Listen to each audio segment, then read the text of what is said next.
Bien, en el ejercicio 7.40 del libro de análisis de circuitos eléctricos nos dice tres impedancias Z1 igual a 20 ángulo de 30 grados, Z2 15 con ángulo de menos 45 grados y Z3 igual a 10 con ángulo de 0 grados. Están asociados en paralelo con una fuente de tensión de V igual a 100 con ángulo de 45 grados, menos 45 grados.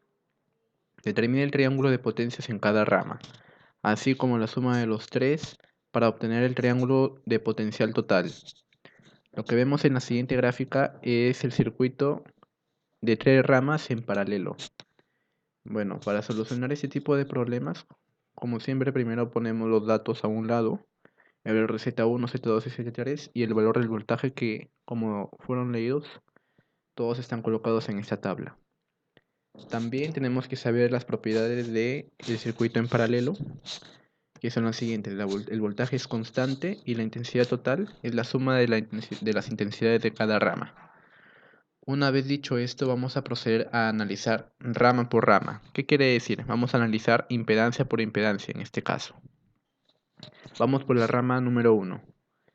Pero antes, en este ejercicio veremos lo que son la forma de adelanto, de atraso y de fase.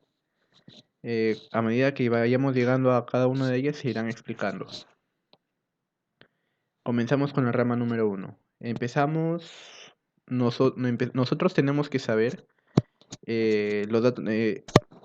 Nosotros tenemos que saber el valor del voltaje y de la intensidad, pero como solo tenemos el voltaje que sabemos que vale 100 con ángulo de menos 45, tenemos que hallar en la intensidad.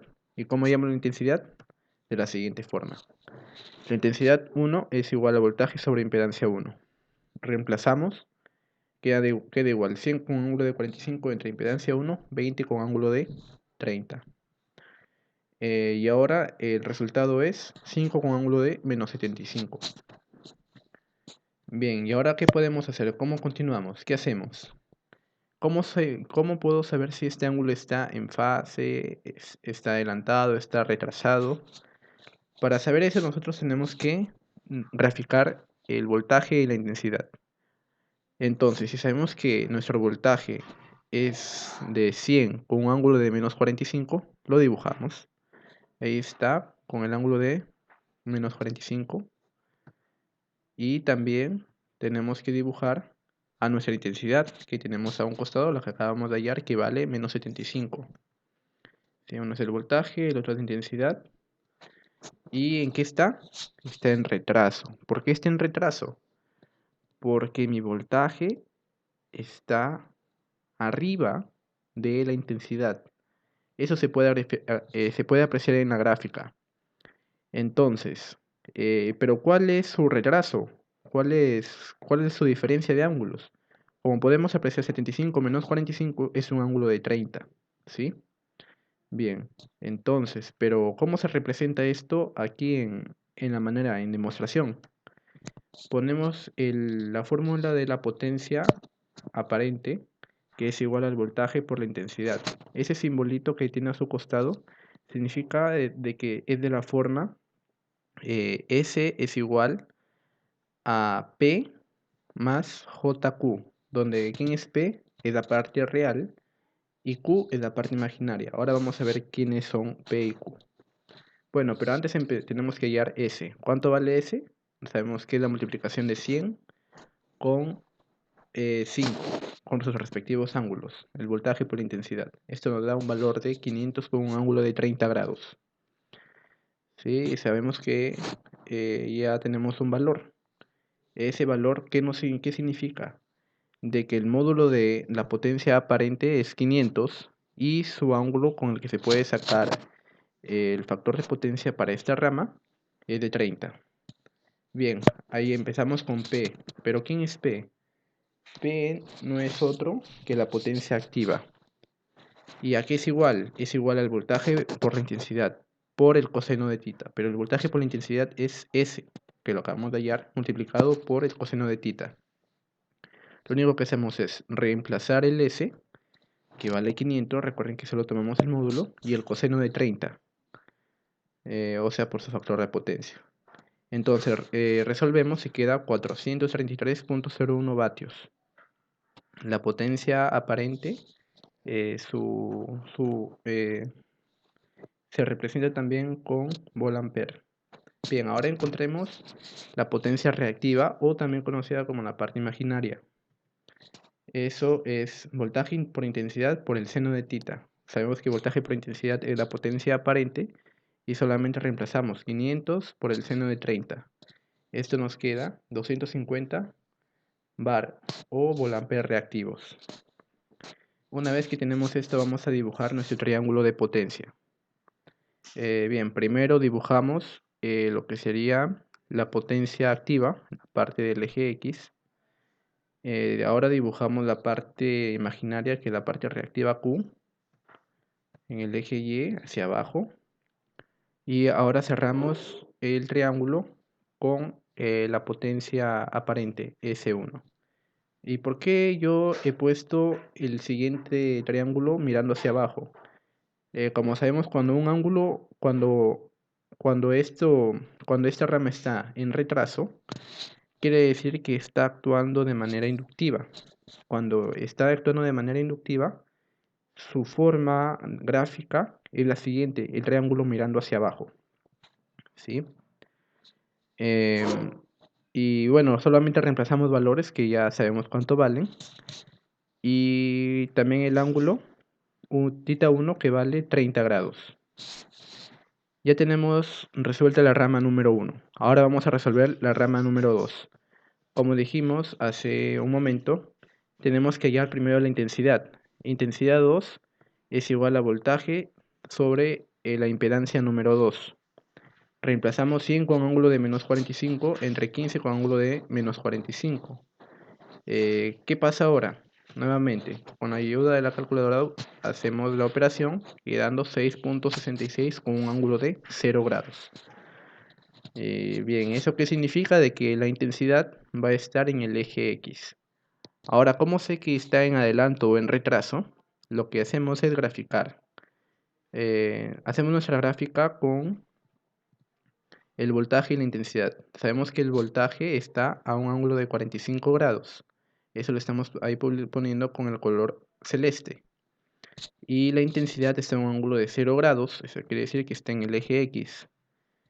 Sí, entonces, ¿cuál es la diferencia entre los dos ángulos? Es 45. Eso lo vamos a representar ahora aplicándolo en la fórmula de la potencia aparente. Sí, y como veremos, ahora el ángulo, la intensidad está por encima del voltaje. ¿Esto qué significa? Significa de que ahora está en modo adelanto o en forma capacitiva. Sí, ¿qué quiere decir ahora? Que el triángulo va a estar mirando hacia arriba. Bien, entonces procedemos a usar la fórmula de la potencia aparente, que es voltaje por intensidad. Reemplazamos los datos 100 con ángulo de menos 45 multiplicado con 6.66 con ángulo de 0 grados. Resolvemos que da 666 con ángulo de menos 45 grados. Ahora hallamos P, o la potencia activa, que es la potencia aparente por el coseno de tita. Esto es 666 por el coseno de menos 45. Esto queda 470.93 vatios. Entonces, ahora hallamos la parte imaginaria, que es la potencia reactiva, que es potencia aparente por el seno de tita. Reemplazamos, quedaría 666 por el seno de menos 45. Esto quedaría menos 470.93 volt-ampere reactivos. Ese negativo, a la hora de hacer el triángulo, como sabemos que está en modo de adelanto, no lo vamos a modificar, es decir, que no vamos a hacer el triángulo mirando hacia abajo. Vamos a continuar haciendo el triángulo de la manera normal. Primero colocamos la parte de P de la potencia activa, que es P2. Luego colocamos la parte reactiva, que es Q2. Y luego cerramos el triángulo con la potencia aparente, que es S2, y con su ángulo 2. Nuestro ángulo 2 viene a ser menos 45, pero no lo vamos a colocar mirando hacia abajo porque recordemos que la forma de graficar un, un ángulo en adelanto, es su gráfica mirando hacia arriba. ¿Sí? Esto de acá nos sirve para a la hora de ponerlo en representación con los números imaginarios, se pueda leer de una mejor manera. Bien, dicho esto, continuamos con la rama número 3. La rama número 3, de igual manera, llamamos la intensidad 3, que es voltaje sobre impedancia 3, el 100 ángulo de menos 45 sobre 10 con ángulo de 0 grados. Bien, ahora solo tenemos que desarrollar, queda 10 con ángulo de menos 45.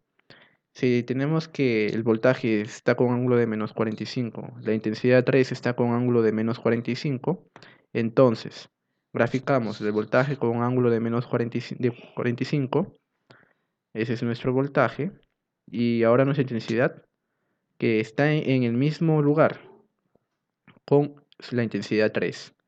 Bien, eso significa de que nuestro sistema está en fase.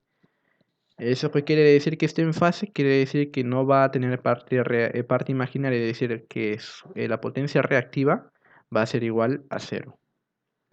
Pero ahora lo vamos a demostrar. Primero colocamos la potencia aparente, voltaje por intensidad. Esto aquí es igual a 100 ángulo de menos 45 por 10 ángulo de 45. eh, Perdón, de menos 45, ahí me equivoqué. Esto aquí da igual a 1000 por un ángulo de 0 grados. ¿Sí? Entonces, ahora para encontrar el P sub 3 o la potencia activa, es igual a la potencia aparente coseno de tita. Esto es 1000 coseno de 0, que nos da 1000 vatios. Y la potencia reactiva es 1000 seno de 0, es decir, 0. Ahora dibujamos el triángulo. Primero empezamos con la potencia activa, el P3, pero sabemos de que no tiene potencia reactiva. Eso quiere decir que ambos van a estar en el mismo plano, ambos van a estar en el eje X, tanto S3 como P3. Como vemos aquí, el P3 lo hemos dibujado con una línea celeste y el S3 lo vamos a dibujar con una línea de color rojo. ¿Por qué? Porque están a 0 grados de distancia, están en el mismo, en el mismo lugar. Dicho esto, vamos a empezar a armar el triángulo total. Ya hemos hallado cada triángulo. Ya tenemos la primera parte de esta pregunta. Ahora vamos a hallar el triángulo total. Vamos a hallar el triángulo total uniendo los triángulos que hemos hallado. El primer triángulo, que fue de forma retrasada, que es mirando hacia abajo. El segundo triángulo, que fue de forma adelantada, que se va a colocar inmediatamente donde acabó el primer triángulo, en la parte baja. Bien, ese es nuestro triángulo de manera adelantada, y ahora nuestro triángulo, o es decir, nuestra línea en fase, que es la línea que vemos ahí. ¿Y eso sería todo? No, no es todo. Para hallar la potencia total, tenemos que hallar primero la potencia aparente total, la potencia reactiva total y la potencia activa total. Empecemos con la potencia activa total. Aquí es igual a la potencia 1, la potencia 2 y la potencia 3. ¿Y cuánto vale cada potencia? Como ya hallamos hace un momento, vale la primera 433.01, más la segunda, que vale 470.93, más la tercera, que vale 1000. Esto aquí es igual a 1903.94 vatios. Vamos a hallar ahora la potencia reactiva total. Entonces, ¿qué ponemos aquí? Q1, como veremos ahí, menos Q2, porque recordemos de que tenía un signo negativo, más Q3, ¿sí? Entonces, aquí es igual esto. Esto es igual a 250 menos 470.93 más 0. Bien, independientemente de que si hace un momento el Q2 nos salía negativo 470.93, independientemente de ese signo, vamos a trabajarlo de esta forma. ¿Por qué? Porque dijimos de que si el triángulo mira abajo, Eso sería, no ya forma, ya no sería adelanto, sino sería atraso. Por eso es que independientemente del signo, acá siempre se va a restar esta parte, ¿sí? Cuando tenemos un Q1 y un Q2 con su diferencia de altura se restan, independientemente de lo que nos haya salido el Q2. Bien, y el 0, que vale el Q3. Resolvemos, nos queda menos 220,93 volampere reactivos. Bien, ahora ¿qué hacemos? Hallamos la potencia aparente total. ¿Y quién es esa potencia aparente total? Es la potencia total más J, eh, potencia reactiva total. Es decir, lo que hemos hallado hace un instante. Colocamos los valores 1903,94 menos J 220,93. Ahora, para poder trabajar mejor con estos dos, lo convertimos a su forma polar, quedándonos 1916,7 ángulo de menos 6,6. Y bien, una vez que tenemos esto, ya tenemos nuestra primera parte del triángulo total. ¿Quién es? El valor del S total es 1916,17. Y también podemos hallar su factor de potencia. ¿Y cuánto es ese factor de potencia? Bueno, sabemos que el factor de potencia es el coseno de tita. ¿Y quién es el tita? Como encontramos aquí en este resultado, tita es igual a menos 6,6 grados. Entonces, dijimos que el factor de potencia es el coseno del ángulo. Entonces el coseno de menos 6,6 es igual a 0,99. ¿Sí? Y bien, ya tenemos esto. Ahora lo que vamos a hacer es dibujar el triángulo de potencia total. Lo que vemos ahí son los triángulos de cada rama. Y ahora, ¿pero cuál es la respuesta?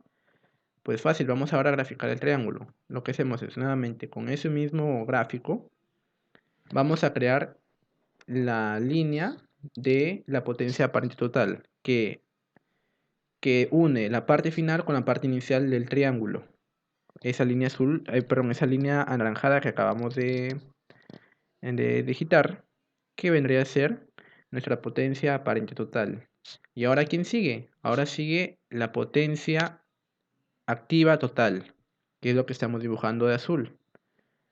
Y ahora sigue la potencia reactiva total, que es lo que vamos a dibujar de verde, con su respectivo ángulo. Y esa sería nuestra respuesta, lo que nos están pidiendo hallar. Recuerden que lo que busca el factor de potencia, modificar el factor de potencia, es decir, que el factor de potencia sea cada vez un ángulo más pequeño, significa de que a la larga esto nos va a ayudar a economizar en gastos. Porque si ustedes revisan lo que es una factura de luz, pueden ver que mientras el factor de potencia se acerca más a 1, más al número 1, el cobro de su recibo va a ser menor.